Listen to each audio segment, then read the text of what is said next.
Boa noite, amigos. Estamos novamente reunidos em torno do Evangelho de Jesus, através do livro Boa Nova, e hoje nós iniciaremos um capítulo novo. Concluímos na segunda-feira o capítulo 10, sobre os bastidores do Sermão do Monte, e agora concluímos o capítulo 11, e hoje iniciaremos o capítulo 12, que tem um título bastante sugestivo: Amor e Renúncia. Muito bom o título, né? Nesse trabalho nós vamos ter o apóstolo Simão Pedro, aquele que faz as perguntas que normalmente nós faríamos se estivesse diante do Cristo, aquelas perguntas das mais, digamos assim, bobas, curiosas, nossa. E o grande dilema de Simão Pedro era o fato de que Jesus tinha transformado água em vinho nas bodas de Caná.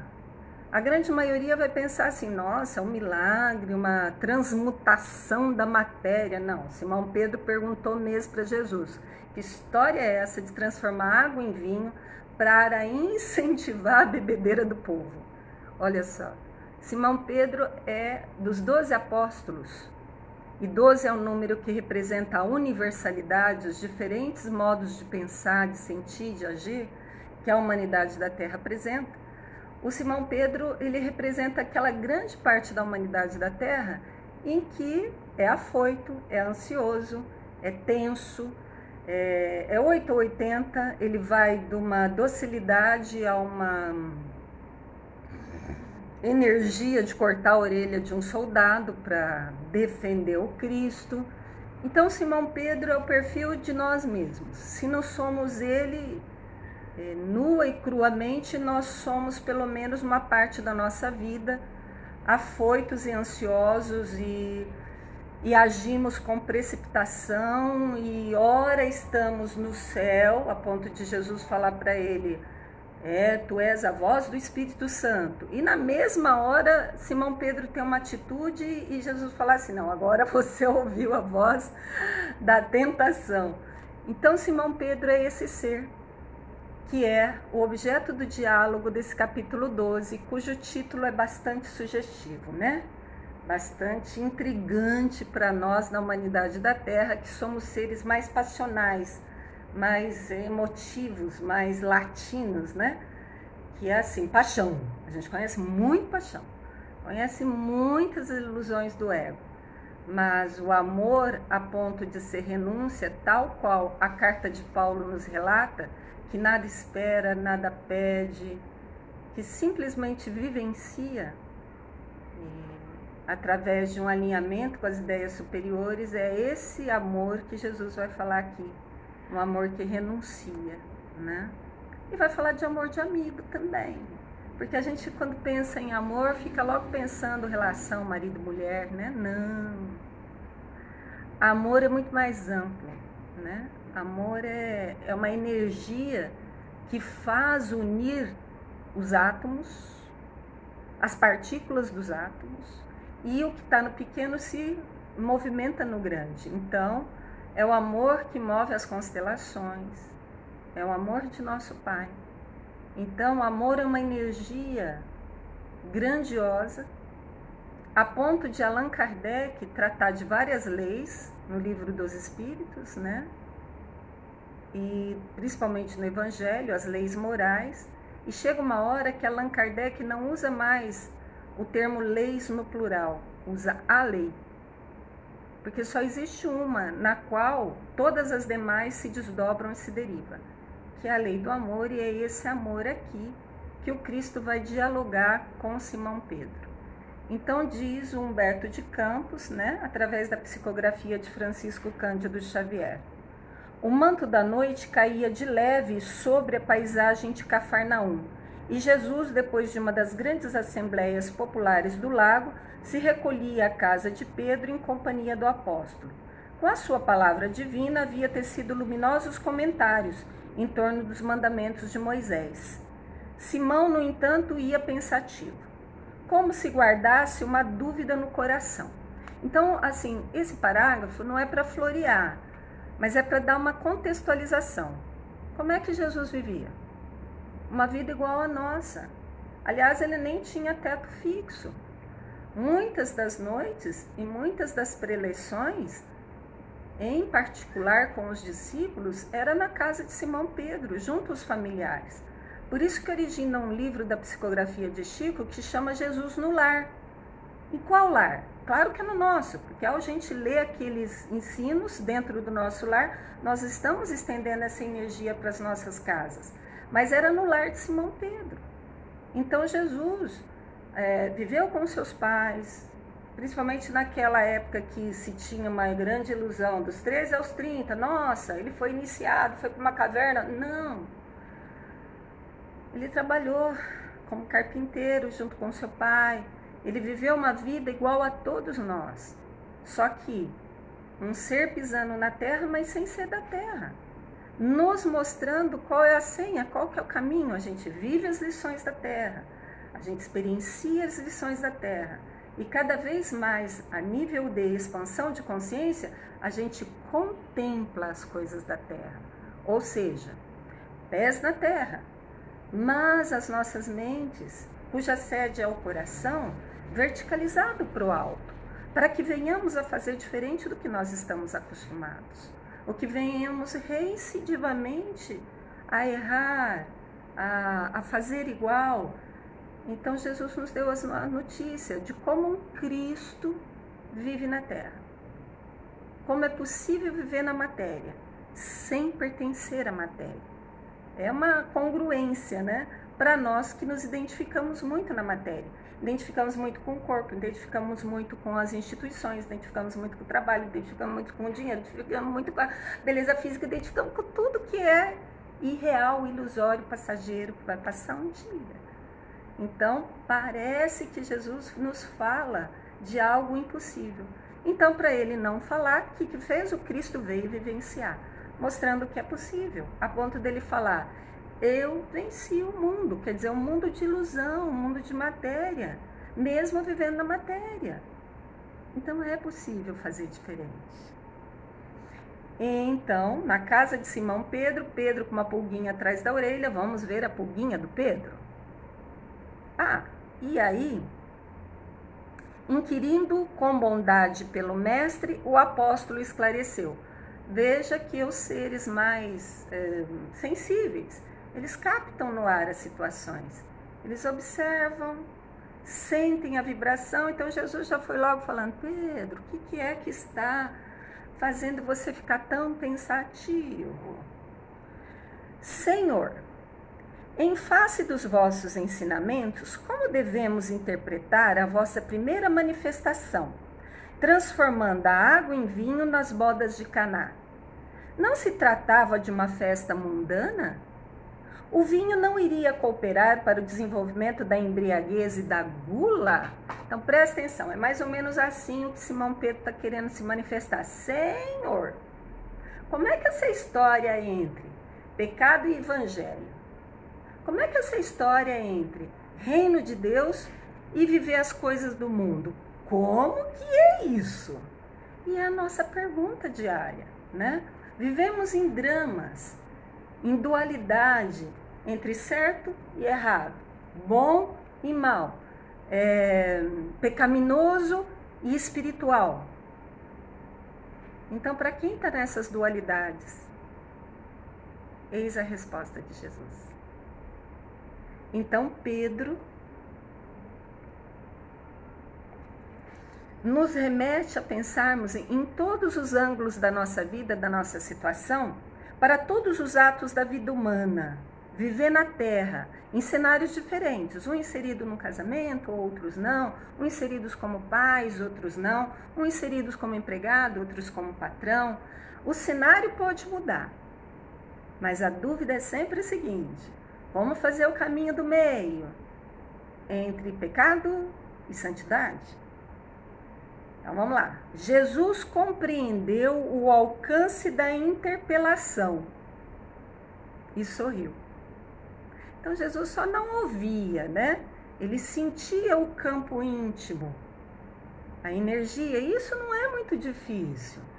Para quem, por exemplo, são pais, conseguem perceber na nuance de um olhar de um filho, se forem pais atentos, né? Na mudança mínima de um comportamentinho de um filho, perceber mudanças significativas.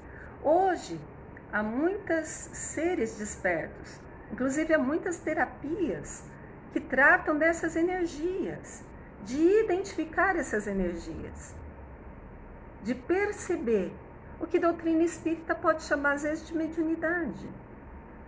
E que a maior das mediunidades, digamos assim, a mais completa, mais efetiva, que corre menos risco, é a intuição.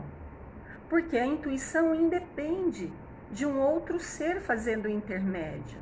Porque aí é você com as situações, com os seres, encarnados ou desencarnados, é você com as energias. Então a intuição é a melhor das mediunidades. É essa que nós devemos nos focar. Simão, disse Jesus, conheces a alegria de servir a um amigo? Deu uma noção de que como é tudo diferente do que nós estamos acostumados aqui na Terra. Aqui na Terra, muitas vezes, a gente pensa em amigo, pensa naquele que nos favorece alguma coisa do ponto de vista material. Não, não é isso que nós estamos falando. Nós estamos falando de colega, não estamos falando de companheiros que nos expoliam as energias, ou que a gente expolia as energias deles de alguma forma. Nós estamos falando aqui da alegria de servir. Servir é o ato máximo de amor. Por quê? Porque você serve sem ter retorno, independente de retorno. Serve pela alegria de servir, porque sabe que há uma unidade e o que você faz ao outro, primeiro, você está vibrando naquela sintonia, já está no clima céus. Ao fazer o outro, é da lei que haja retorno para si. Então, só tem ganhos. Então, se é que é para ter algum interesse aqui, o interesse é de ganho em comum. Mas nem esse tipo de ganho você deve pensar. Você deve pensar apenas assim. Conheces a alegria de servir a um amigo? Por que Jesus está falando isso? Vamos lembrar. A primeira aparição de Jesus, digamos assim, pública, foi num casamento, nas bodas de Caná. Um casamento, que era um casamento possivelmente de algum amigo ou familiar, porque estava presente Jesus, sua mãe, alguns discípulos, familiares, amigos, e acabou vindo. E você sabe que festa naquele Oriente, né, é assim de dias e semanas, e acabou vindo. A sua mãe, com muita sensibilidade, que é característica de sensibilidade feminina, de observar a tudo, de perceber os mínimos detalhes, chega a Jesus e fala assim: filho, o vinho acabou. Aí Jesus vira-se para sua mãe e diz assim: mulher. E há alguns que me interpretam mal, dizendo: nossa, que Jesus, como é grosseiro, não é educado. Não. Mulher é o mais alto grau de referência de 2000 anos atrás, numa sociedade que falava-se que mulher não tinha nem alma. Mulher é o maior atributo, a maior significância de reverência para com uma mulher naquela época. Então Jesus se vira à sua mãe e fala: mulher, o que queres de mim? E aí eles têm um diálogo mental, porque o evangelista não registrou o diálogo verbal. O fato é que eles se entenderam. Porque sai sua mãe, vai até os serviçais e diz o seguinte: façam tudo o que ele disser. Então se entenderam. Mãe e filho, um Cristo e uma serva, porque esse é o simbologismo de Maria, né? Uma serva que, quando sabe pelo anjo Gabriel que está grávida, ela vira para o anjo e fala assim: Senhor, faça em mim a sua vontade. Então, uma serva, não no sentido de servidão inconsciente, mas no sentido de entrega, que é tão característico de almas femininas, que pode estar presente também em seres do sexo masculino, porque a alma não tem sexo. Ora está usando um corpo feminino, ora um corpo masculino. Mas é mais característico pela nossa estruturação evolutiva que essa sensibilidade esteja presente nas almas femininas, que vem muitas experiências encarnatórias em almas femininas, em corpos femininos, desculpe. Então, Jesus fala para os servos na boda de Caná que enchesse as talhas. Cada talha tinha 30 metretas, mais ou menos. Metreta é unidade de medida. Dava lá, sei lá, fazendo as contas lá que eu fiz uma vez, dá mais de 30 litros. Não, acho que é 6 metretas, dá mais de 30 litros. Bom, o fato é que quando se vai fazer, operar-se algum milagre, essa operação de milagre não é coisa pequena, não, é coisa grandiosa. Não materializou lá, não transmutou 10 litros de vinho, não. Eram 2 talhas, se não me engano, ou 3. Eu sei que dava quase 100 litros de vinho, transmutados a partir de água. E o Simão Pedro estava encucado com isso, mas para que fazer uma coisa tão material? Uma bebida que vai embriagar. Ele não compreendia. Isso que nós queremos chamar a atenção aqui, quando o mestre fala assim: conheces a alegria de servir a um amigo? Não há tradução em palavras do entusiasmo ao servir um amigo. Isso nos alimenta, alimenta a alma. Tem um capítulo no Nosso Lar, que é um diálogo de Dona Laura com André Luiz, que se chama Amor, Alimento das Almas. Não importa que amor, não importa se é amor de homem para com mulher, de mulher para com mulher, de homem para com homem, amigos, de filhos para com seus pais, não importa. O amor não tem rótulo. O amor é uma energia universal que movimenta do átomo às constelações, aos universos. E Deus é amor, é a única coisa que dá para definir. Um ser imaterial que desconhecemos na intimidade, mas sabemos do atributo dele, amor. É isso que move a humanidade, que nos faz, que nos sustenta. Então continua Jesus. Pedro não respondeu ao que o mestre continuou, porque perguntou se sabia da alegria de servir um amigo. As bodas de Caná, disse Jesus, foram um símbolo da nossa união na terra. Parou. As bodas de Caná é um símbolo da nossa união na terra. Tá bom, vamos trabalhar isso. Na terra, planeta Terra, humanidade da terra, a terra como tá, a terra como foi edificado. Bodas de Caná. O que tinha bodas de Caná? Um casamento. A bodas de Caná é o simbologismo do casamento que devemos realizar com o que é real, com o que não é ilusório, com as verdades crísticas. É uma aliança, é uma simbologia de colocar um anel de fidelidade a que você já conhece, ao seu campo de consciência desperta. É um casamento com aquilo que você já conhece. É não prostituir no sentido conhece e fazer o contrário. Isso é prostituição.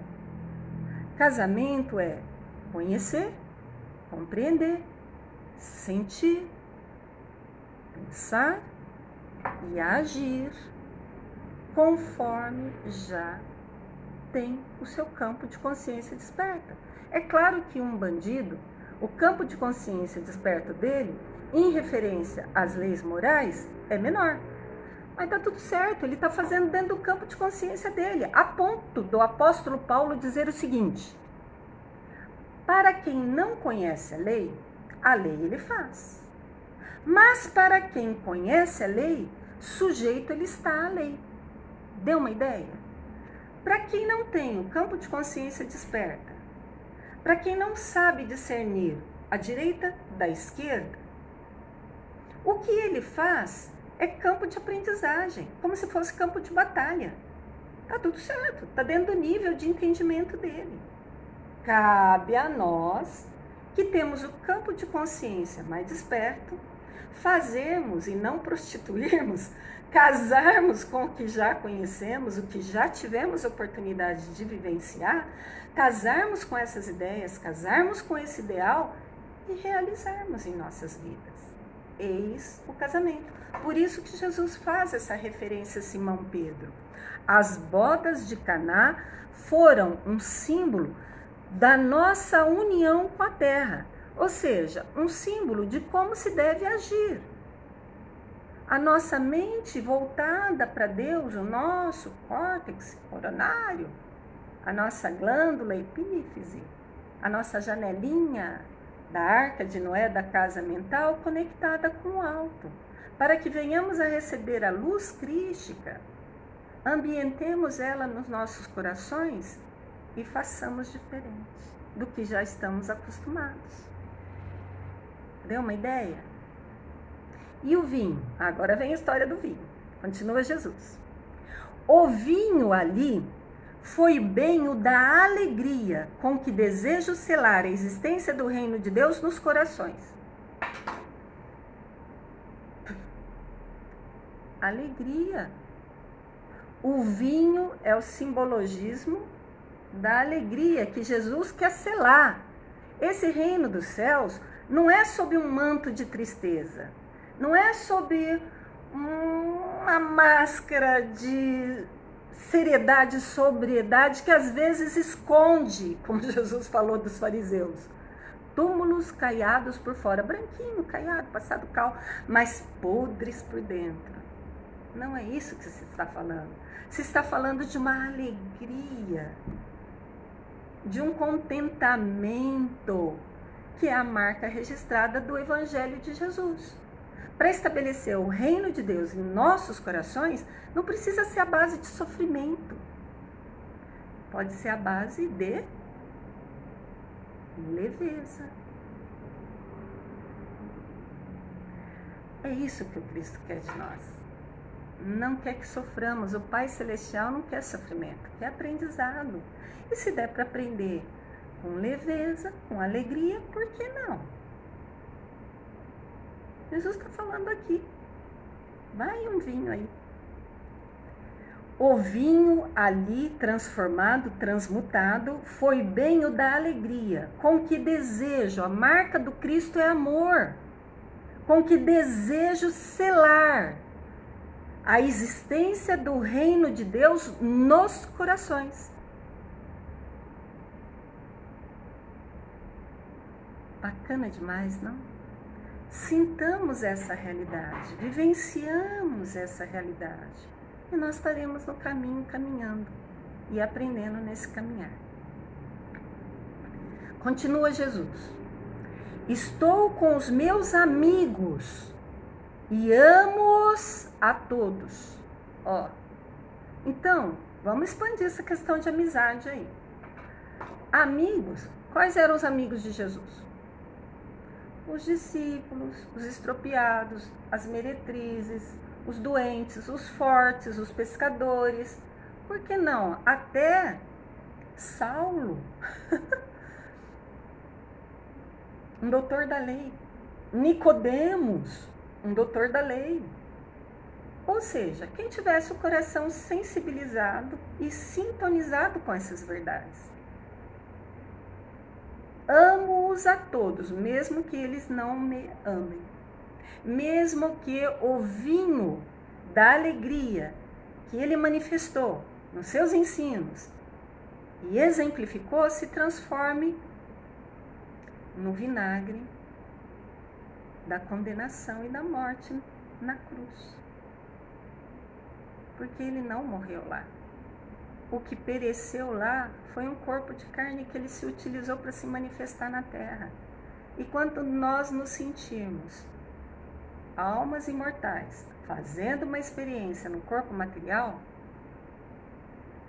Garanto que nós vamos ter mais alegria de viver, mais paz interior, e vamos bebendo o vinho da transmutação do Mestre. Continua Jesus.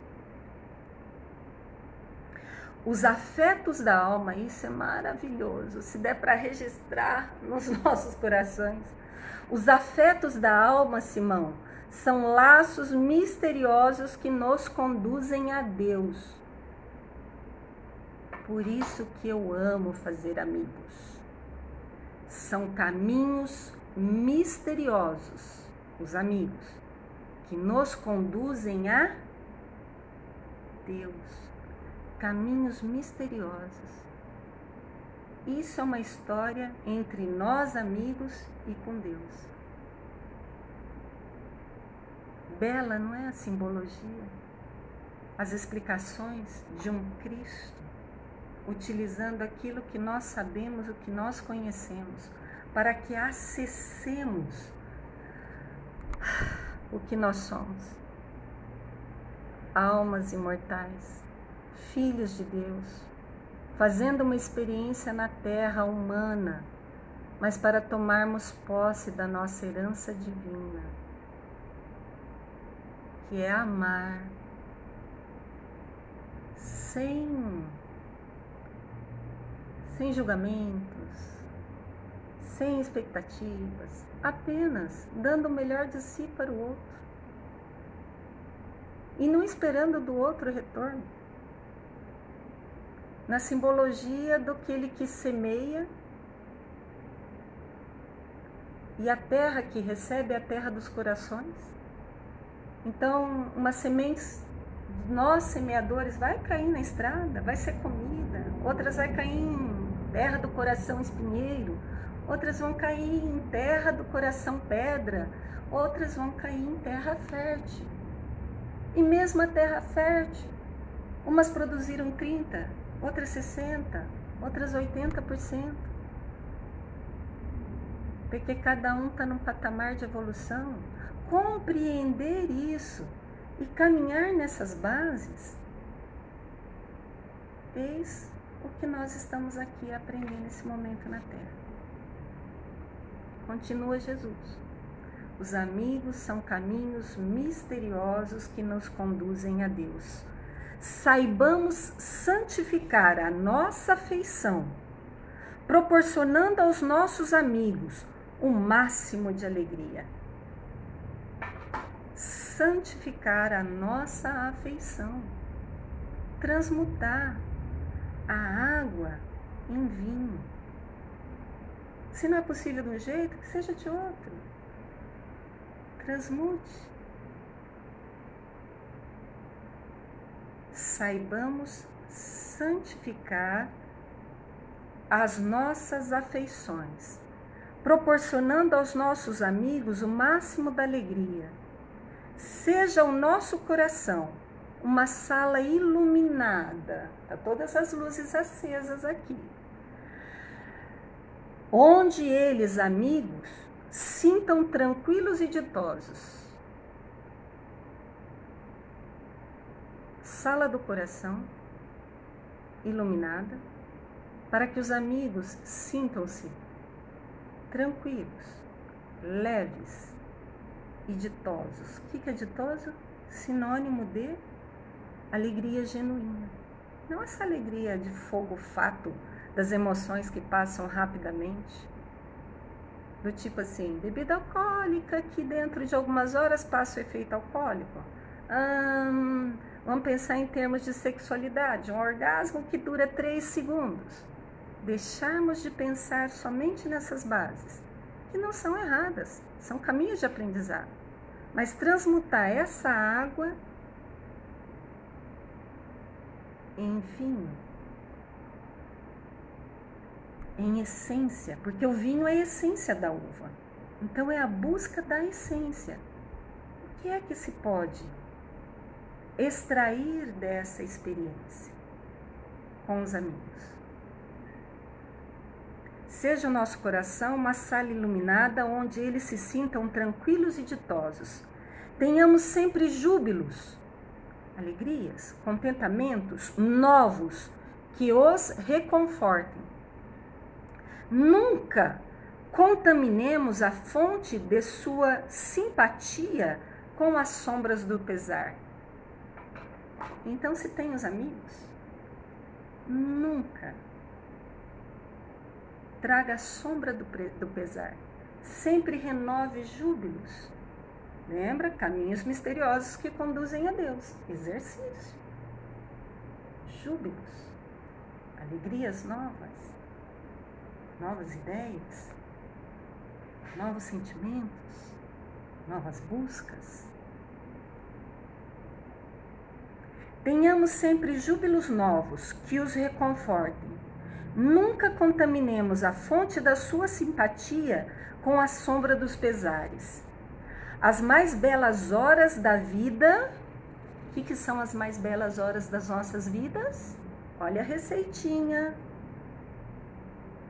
As mais belas horas da nossa vida são as que empregamos em amá-los, enriquecendo-lhes as satisfações íntimas.